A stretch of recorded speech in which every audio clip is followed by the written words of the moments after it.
تحریک انصاف کو confrontational mood سے نکل کر سیاسی ایک ڈائلاگ کا عمل شروع کرنا چاہیے، اور وہ سیاسی ڈائلاگ سیاسی جماعتوں سے بھی کرنا چاہیے اور بیک چینل پہ اسٹیبلشمنٹ سے بھی کرنا چاہیے۔ ایک جرنلسٹ کے طور پر ٹی وی چینل کے اوپر یہ بات کہتے ہوئے عجیب سا لگتا ہے، لیکن پاکستان کی سیاست کی حقیقت کو جانتے ہوئے بجائے وہ ٹکراؤ والا راستہ اپنائے اسٹیبلشمنٹ سے، بات چیت والا راستہ ان کے لیے بھی اور پاکستانی سیاست کے لیے بھی بہتر ہوگا۔ نعیم صاحب نے آن ایئر بات اس لیے کی ہے کہ اس کو لوگ کہتے ہوئے، لیکن شاید اس وقت تحریک انصاف کے لیے بھی اور پاکستانی سیاست کے لیے بھی یہ بہتر ہے کہ وہ اسٹیبلشمنٹ سے بھی بیک چینل کھولے، ان سے بات کرے۔ ٹکراؤ پاکستان کا مفاد نہیں ہے، بات چیت پاکستان کا مفاد ہے۔ بہت شکریہ جی، بڑی نوازش ندیم بھائی۔ پہلی بات تو یہ ہے کہ عمران خان صاحب نے کبھی کسی ادارے کے حوالے سے کبھی ٹکراؤ کی کسی کے ساتھ بھی بات نہیں کی کہ ہم کسی ادارے کے خلاف ہیں، چاہے فوج ہو چاہے ہمارے دیگر ادارے ہوں۔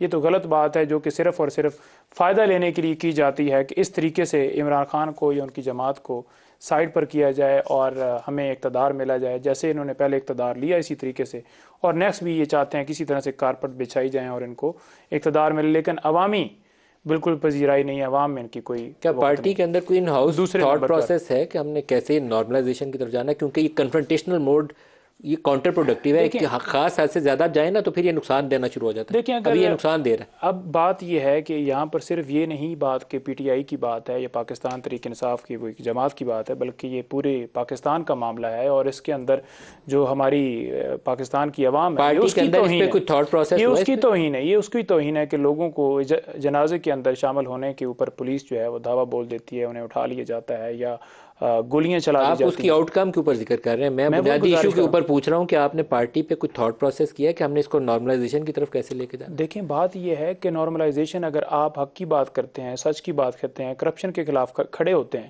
تو آپ یہ کہیں گے کہ آپ مان لیں کہ یہ ٹھیک ہے، جتنے جو ڈاکو چوری جنہوں نے کی ہے وہ کریں، اس ملک کو لوٹیں۔ نہیں، یہ بیک چینل کانٹیکٹ کا مطلب یہ نہیں ہوتا۔ نہیں، دیکھیں آپ جو بات آپ کانفیڈنس بلڈنگ کرتے ہیں نارملائز کرنے کے لیے کہ یہ کچھ نہ ہو، نہ آپ ٹکراؤ کی طرف جائیں نہ وہاں سے ایسے اقدامات۔ میں وہی گزارش کر رہا ہوں نا کہ پاکستان تحریک انصاف کبھی بھی ٹکراؤ کی اس میں نہیں گئی، اور نہ ہی کسی سے ٹکراؤ ہے۔ اوورآل اگر حق کی بات ہے، سچ کی بات ہے، تو اسے آپ ٹکراؤ سمجھتے ہیں تو پھر ایک بات نہیں، تھوڑا سا وہ ایک اور جو وکیل کے حوالے سے انہوں نے بات کی کہ وکلاء نے مروایا ہے۔ پہلی بات تو یہ ہے کہ پاکستان کا خواب دیکھا وہ وکیل تھا، جس نے تکمیل کی وہ وکیل تھا۔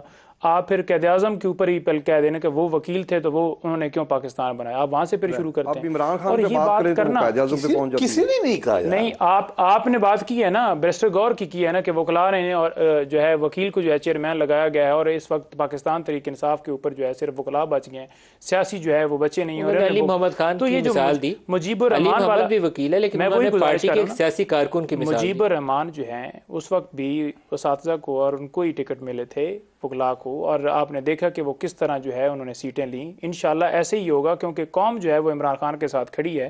اور تیسری بات یہ ہے کہ 9 مئی کا سب سے زیادہ جو بینیفیشری کون تھا؟